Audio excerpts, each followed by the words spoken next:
Why do estate agents love email as opposed to ringing people?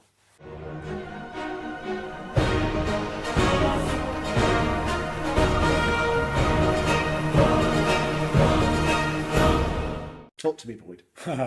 I know why they do.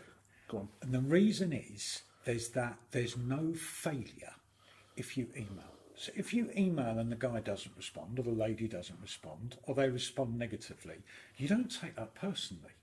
Whereas if you're phoning them and you don't like what you hear, a lot of negotiators, agents take it personally. Why do you think estate agents take it so personally? I think they forget they're in the sales business. And you get more no's than yeses in the sales business. I know it's a dirty word to some estate agents that were in the sales business. Because let's be honest, most decent valuers and negotiators are more people orientated as opposed to systems orientated. 100%. Okay, and people orientated people, especially outgoing people orientated people, if that makes sense, yes, tend to be good valuers and good negs, don't they? Well, they do, because it's a people business, isn't it? But the biggest thing is that they seek approval and don't like criticism. And they want everyone to love them. Is that the reason why? I think that's one of the reasons. Go on, tell us more. I think there can be a little bit of laziness as well. Do you think that's endemic in estate agents? No, it's endemic. Or it's just the world? Endemic in salespeople in the world. Okay. But I think in the current climate, it is not world-class service when someone sends an inquiry through via email and they want to spend £1,500 a month or £700,000 to email them. Yeah, but it's easy. At least you've done it, sent it, and off you go. But it's appalling. It's showing no interest in it. We've got to show an interest in this. We've got to phone them up, talk to them, engage them. So why should they choose you?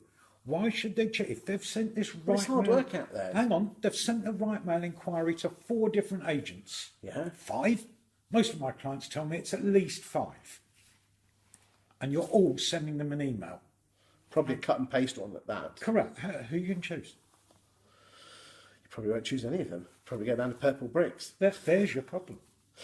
And what tips have you got for people when they do ring?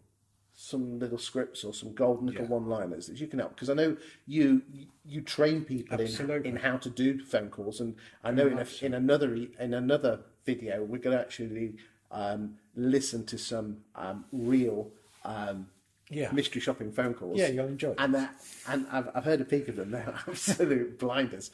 But what tips have you got for Jane the neg, or Bill the valuer, or Sarah the listener? Fine. When it comes through. This is what the best do. Go on then. What the best do, if they're taking an inbound call, they will say, "Good morning, Boyd Estates. My name's Sarah. How can I help?" Tell you what, mate, that's a great name for an estate agent. Yeah, so it is. But that's a start. It is. And there's too many agents say, "Hello, Fred's." Really? Oh, yeah. And you're here later. You'll be shocked. But that's a start. The next, and then the customer will say, "I'm looking to." Yes. Right? Yeah. I'm looking to buy, I'm looking to rent, I'm looking to sell, I'm looking to let out. Hold on a second, Boyd. Let me just switch on my computer Yeah, so I can get the applicant screen. Yeah, hang on. Are you registered with us? Who cares? That's not the question to ask. What you should be saying What's registered? Is it school test? I think so. Go on then. What you should be asking is, "My name's Boyd. May I take your name, please?" "Yes, it's Chris." "Lovely.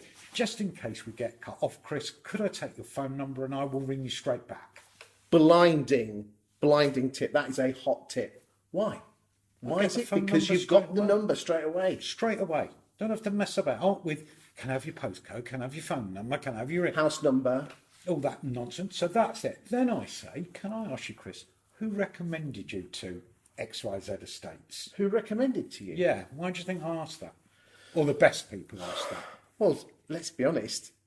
It makes someone think, wow, there must be people recommending these people all the time.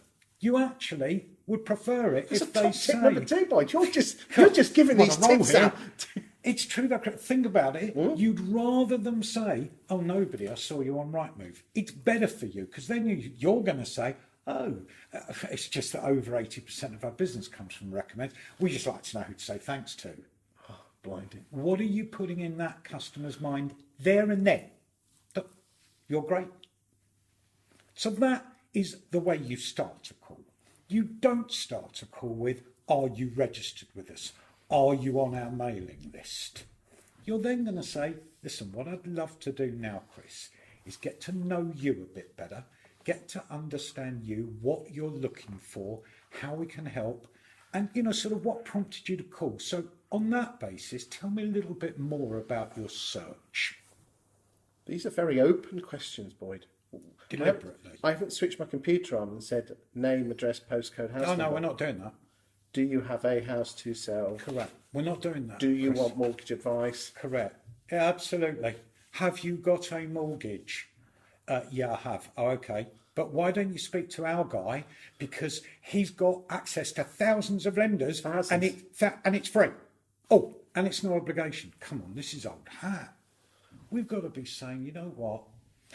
90% of people that purchase through us use our mortgage guy. And one of the reasons for that is he's able to give you differing sort of advice. Now, it might well happen, Mr. Customer, and this does, that he can't help you, that what he says to you is you've got a fantastic rate and you've been offered the best deal. But don't you think it's worth a 10-minute gamble? You're just giving these tips out like golden Now, eggs. our customers and our clients that are using that technique, their FS referral rates are substantially increased because it's gentle.